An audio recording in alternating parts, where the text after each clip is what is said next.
안녕하세요. 오늘도 주님의 은혜 안에서 평안하시기를 주님의 이름으로 축복합니다. 오늘 함께 나눌 하나님의 말씀은 고린도전서 15장 29절로 34절입니다. 제가 봉독하겠습니다. 만일 죽은 자들이 도무지 다시 살아나지 못하면 죽은 자들을 위하여 세례를 받는 자들이 무엇을 하겠느냐? 어찌하여 그들을 위하여 세례를 받느냐? 또 어찌하여 우리가 언제나 위험을 무릅쓰리요. 형제들아, 내가 그리스도 예수 우리 주 안에서 가진 바 너희에 대한 나의 자랑을 두고 단언하노니 나는 날마다 죽노라.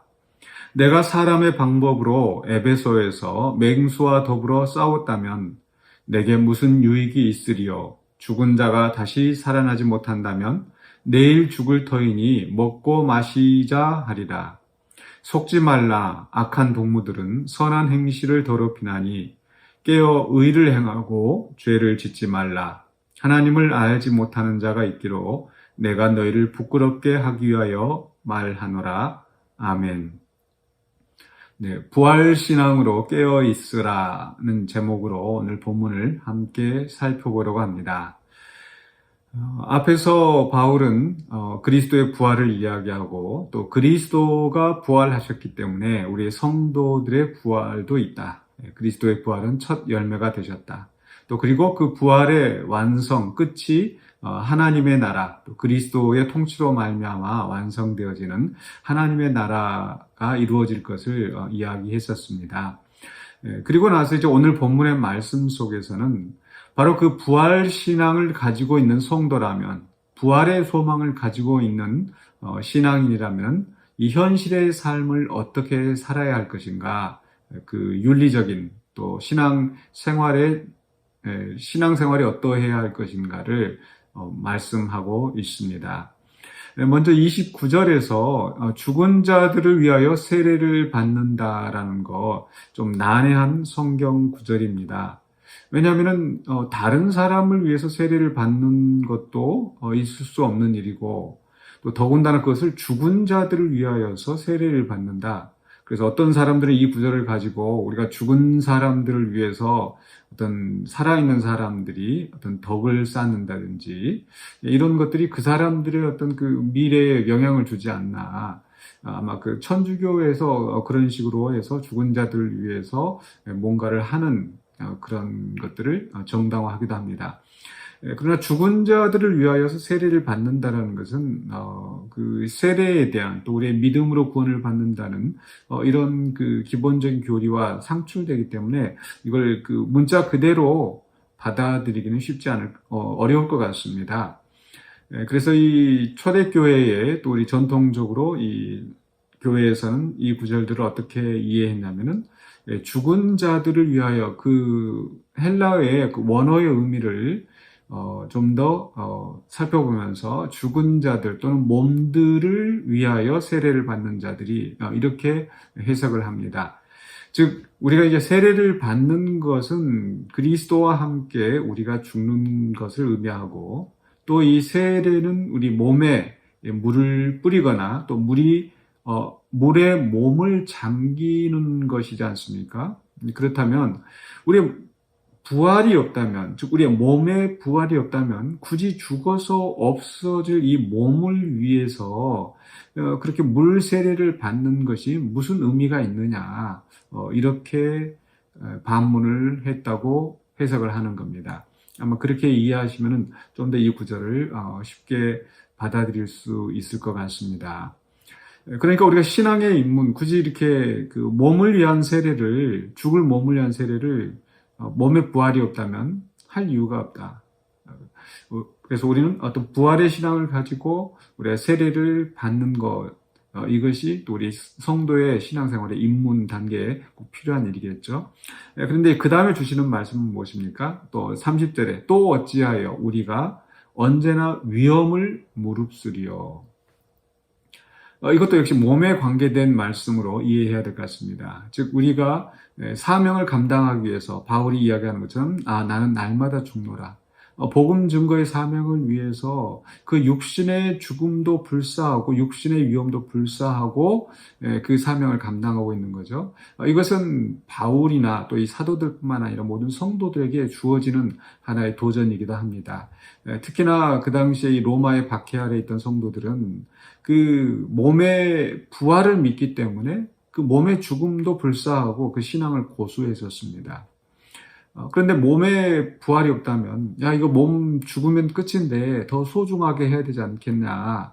이런 식으로 어떤 신앙의 변절이나, 또는 어떤 그 사명, 위험한 일들을 감당하지 않으려는 그런 안일한 신앙을 변호하기 위하여서 또는 변명하기 위하여서 몸의 부활을 부인하는 그런 사람들이 있었다라는 거죠. 그러나 정말 부활의 신앙을 가지고 있는, 부활의 소망을 가지고 있는 성도들이라면 이 현실 속에서 오는 어떤 고난이나 위험도 감수할 수 있어야 된다. 이것이 깨어있는 그런 신앙인의 모습이라고 할 수 있겠습니다. 또 이제 세 번째로 32절에서는 죽은 자가 다시 살아나지 못한다면, 즉 몸에 부활이 없다면 내일 죽을 터이니 먹고 마시자 하리라. 바로 앞에 있는 말씀과 어떻게 보면 비슷한 면도 있는데요. 몸에 부활이 없다면 굳이 몸에 부활이 없는데 이 몸을 더 하루라도 더 살게 해야지 굳이 위험에 처하게 할 수 없다. 그런 것처럼 또 몸이 있는 동안에 우리가 쾌락을 느끼는 것이고 몸이 있을 동안 우리가 먹고 마실 수 있는 것인데 이 죽고 나면 그걸 못한다는 거죠. 그러니까 몸이 있는 동안에 더 먹고 더 마시자고 하는 그 쾌락주의, 그 당시에 그 만연한 헬라 철학 쾌락주의가 교회 안에도 들어와서 이런 몸으로 어떤 쾌락을 추구하면서 살아가는 그런 그 생활을 했었다라는 겁니다.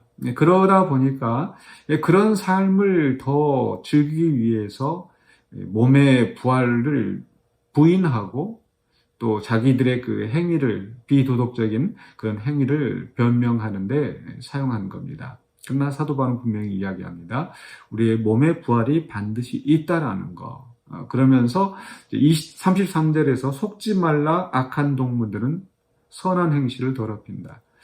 그런 식으로 이 악한 행위들을 하면서 또 다른 사람들에게 몸에 부활이 없다. 몸이 있는 동안에 더 즐기면서 살아라. 이런 식으로 이 선한 행실을 하고자 하는 그런 다른 성도들의 동기를 다 이렇게 짓밟아 버리는 겁니다. 그래서 그런 사람들과 가까이 하지 말라는 거죠. 그러면서 이제 34절에서 깨어 의를 행하고 죄를 짓지 말라. 특별히 여기서는 몸의 부활을 이야기하기 때문에 몸으로 짓는 죄에 대해서 경고하고 있습니다.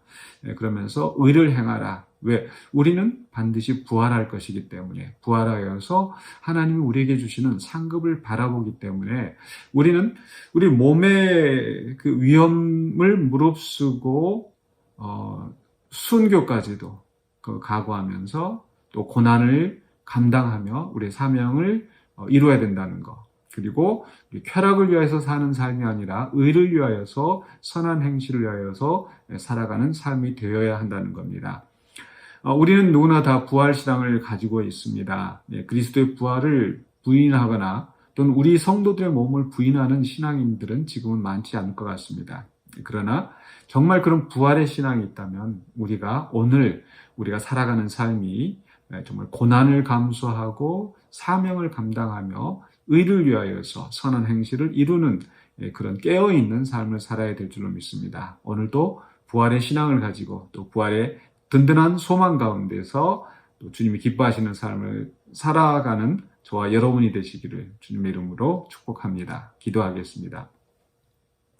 사랑해 주님 감사합니다. 죽을 수밖에 없는 우리를 주의 은혜로 그리스도의 십자가의 피로 그리스도의 희생으로 우리의 영원한 생명을 허락하여 주시고 또 우리에게 부활을 보장하여 주신 하나님의 은혜를 감사합니다. 이제 우리가 그 부활을 바라보면서 부활 신앙을 가지고 부활의 소망 가운데서 오늘 우리의 삶이 주님이 기뻐하시는 주님의 영광을 위하여서 하나님의 나라와 의를 위하여서 살아가는 우리의 삶이 되기를 원합니다. 우리는 너무나 연약합니다. 또 우리의 그 육신의 안일함과 또 편안함을 위하여서 또 이렇게 넘어질 때가 많이 있사오니 우리에게 부활의 확실한 소망과 믿음을 주시고 또 결단하는 심령으로 온전히 우리의 삶을 주님 앞에 헌신하여 드리는 우리가 되게 하여 주시옵소서. 예수 그리스도 이름으로 기도하옵나이다. 아멘.